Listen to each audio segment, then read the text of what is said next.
Hello guys, welcome to our channel maths concept academy. मेरा नाम रवि। मैं आपके लिए मैथमेटिकल कंटेंट और साथ ही साथ केवीएस की अपडेट लेके आता हूँ। तो जो ट्रांसफ़र पॉलिसी 2023 आई है, केवीएस की ट्रांसफ़र पॉलिसी 2023 आई है, उससे रिलेटेड कुछ और चीज़ें जो बच्चे पूछ रहे हैं और जो कि बहुत इंटरेस्टिंग है, जो कि नए एस्पेरेंट को भी पता होनी चाहिए।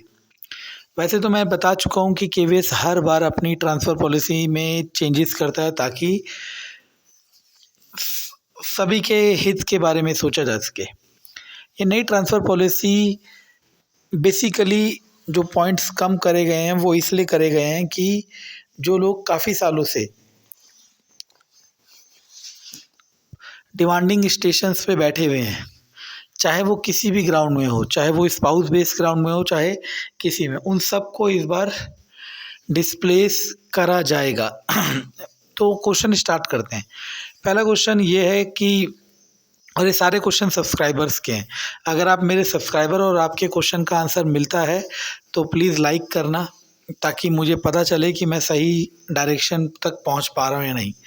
तो एक क्वेश्चन ये था कि एक एस्पायरेंट है, उनकी वाइफ राजस्थान में स्टेट गवर्नमेंट में है, तो वो केवीएस की तैयारी कर रहे हैं और वो पेपर दे चुके हैं और उनका इंटरव्यू वगैरह सब हो गया और उन्हें डेफिनेटली उम्मीद है कि केवीएस में उनका सिलेक्शन हो जाएगा टीजीटी मैथ के लिए। ठीक है, तो अब वो कह रहे हैं क्या मेरे लिए सही रहेगा, क्योंकि स्पाउस केस में मैं ट्रांसफ़र ले सकता हूँ। देखो याद रखना, स्पाउस केस एक ऐसी चीज़ है केवीएस में जिसमें 2021 वाली पॉलिसी ले लो या 2023 वाली ले लो, आपका ट्रांसफ़र डेफिनेटली होगा।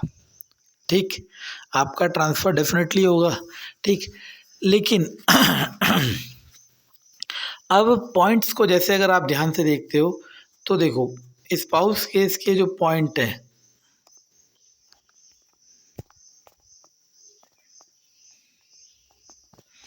ये रहे स्पाउस केस के जो पॉइंट है, पॉइंट नंबर 7 देख लो, +15, पॉइंट नंबर 8, +12, पॉइंट नंबर 9, +10। ठीक है, केवीएस के +15 पॉइंट है, सेंट्रल गवर्नमेंट के +12 पॉइंट है और स्टेट गवर्नमेंट के +10 पॉइंट है।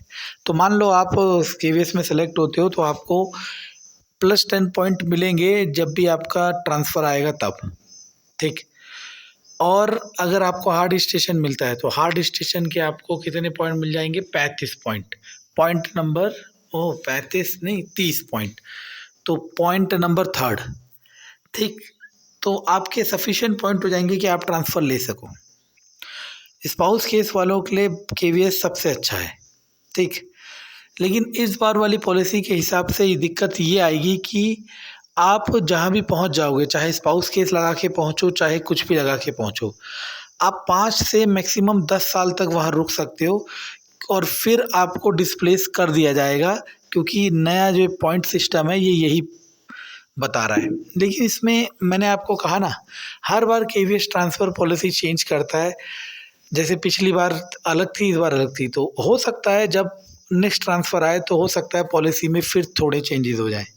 ठीक है, तो आप इस बात से निश्चिंत रहें कि अगर किसी का भी स्पाउस केस है तो उसे डेफिनेटली केवीएस में ट्रांसफ़र लेने में बहुत हेल्प मिलेगा।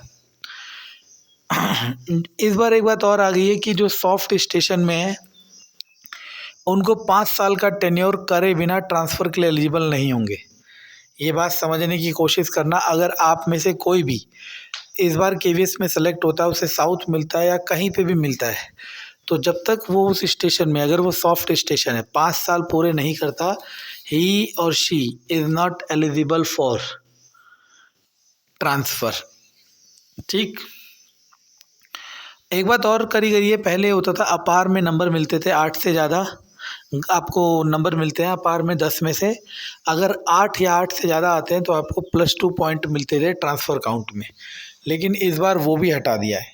ठीक, तो अगर कुल मिला के मेरी नज़र से देखा जाए और अगर आप इस नोटिफिकेशन को डिटेल में पढ़ते हो तो आपको यही समझ आएगा कि अब केवीएस इस नौकरी को और कठिन बना रहा है, और अगर देखा जाए तो बहुत सही बना रहा है।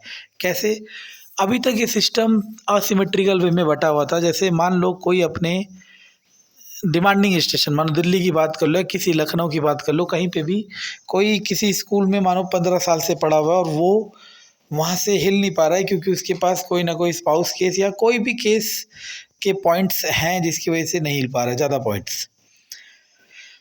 तो देखो, पहली बात, जब आपकी जॉब नहीं लगी तो आप लोग यही सोच के बैठे होते हो कि आपको कहीं पे भी जॉब मिले आप करने के लिए तैयार हो। और केवीएस पहले लिखाता है कि अगर आप इस नोटिफिकेशन को भी पढ़ोगे, इसमें सबसे पहले लिखा हुआ है क्या कि यहाँ पे लिखा हुआ है कि आप लोग ट्रांसफ़र के हकदार नहीं हो। और ये याद रखना कि ट्रांसफ़र आपको, मतलब आपको ऑल इंडिया सर्विस करने के लिए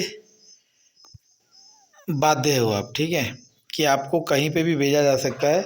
ये केवीएस का प्राइम वो है। तो इस ट्रांसफ़र पॉलिसी के हिसाब से, मेरे हिसाब से, अब 5 से 10 साल के अंदर आपका सर्कुलेशन होता रहेगा। अगर हम 2025 के बाद हम भी अपने घर पहुंचेंगे, चाहे हार्ड स्टेशन टेन्योर लेके पहुंचे चाहे कैसे पहुंचे, 5 से 10 साल बाद हमें भी वहाँ से डिस्प्लेस कर दिया जाएगा। तो ये क्लियर माइंडसेट है ना, कि हमें पता है कि अगर 7-8 साल हम बाहर बिता चुके हैं, फिर 10 साल अपने घर बिताएंगे, फिर वहाँ से डिस्प्लेस करेंगे। ये जो भी है ये करंट पॉलिसी के हिसाब से, पॉलिसी चेंज हो जाएगी वो एक अलग बात है, ठीक है ना। और वो डेफिनेटली चेंज होती है क्योंकि पॉलिसी में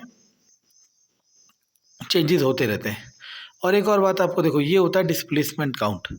अब ट्रांसफ़र काउंट के पॉइंट कम हुए हैं तो डिस्प्लेसमेंट काउंट के भी पॉइंट कम हुए हैं। देखो, यहाँ पे पहले पॉइंट्स ज़्यादा थे, जैसे यहाँ पे पॉइंट नंबर 7 देखो, स्पाउस केस के -8 है ना।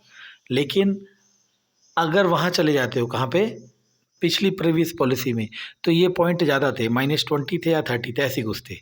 तो कुल मिला के दोनों ही पॉइंट, चाहे ट्रांसफ़र काउंट की बात कर लो या डिस्प्लेसमेंट काउंट की, दोनों ही पॉइंट उन्होंने डिक्रीज़ करे हैं ताकि जल्दी जल्दी ट्रांसफ़र हो। जल्दी जल्दी का मतलब है कि कोई भी एक जना ज़्यादा समय तक किसी स्टेशन में ना रुक पाए, ये केवीएस चाहता है। ऐसा क्यों हो रहा है, सुनने की कोशिश करना। ऑलमोस्ट पूरा साउथ, चाहे आप केरल ले लो, तमिलनाडु ले लो, या साउथ में कहीं पे भी चले जाओ, ऑलमोस्ट सारी वैकेंसी वहीं हो गई क्योंकि 2021 वाले ट्रांसफ़र में सभी लोग इस तरफ आ गए। तो अब जिनकी भी जॉइनिंग होगी, चाहे वो पीआरटी में हो, टीजीटी में हो, पीजीटी में हो, आप ये मान के चलो 70 to 80% बच्चों की पोस्टिंग, 70 तो मान के चलो आपके साउथ रीजन में होगी, ठीक है। अब क्योंकि अब ये वाले ट्रांसफ़र के बाद भी जो बचे हैं जिनका टेन्योर पूरा हो गया, वो भी साउथ से इधर आ जाएंगे। और आपकी जब भी वहाँ पोस्टिंग होगी, आपको 5 साल मिनिमम, अगर वो सॉफ्ट स्टेशन है तो वहाँ रहना पड़ेगा, और हार्ड स्टेशन है तो 3 साल रहना पड़ेगा। ये बहुत अच्छा है। मैं पहले भी कहता था कि ऐसा होना चाहिए कि बेशक ये रूल बना दें कि आपको स्टार्टिंग के 15 साल 10 साल बाहर रहना पड़ेगा, फिर आपको घर मिल जाएगा। इससे क्या होगा, आप लोगों का एक क्लियर माइंडसेट होगा, आप अपनी लाइफ़ की प्लानिंग, अपनी घर की प्लानिंग जो भी करनी है वो उसी हिसाब से करोगे कि 15 साल मुझे बाहर रहना, फिर घर। लेकिन ये जो अनसर्टेनिटी होती है ना, कि आप 5 साल बाद अपने घर पहुंच गए और वहाँ आप अपने घर ले लिया, बच्चे आपके स्कूल पढ़ने लग गए, और फिर वहाँ से उठा दिया आपको 5-6 साल बाद, और फिर कहीं दूसरी जगह भेज दिया जहाँ पे आप अपने बच्चों को नहीं ले जा सकते। फिर ये जॉब बहुत पेनफुल हो जाती है। लेकिन जो भी है, something is better than nothing, ये तो परम सत्य है कि कुछ मिलना ना मिलने से बहुत अच्छा होता है।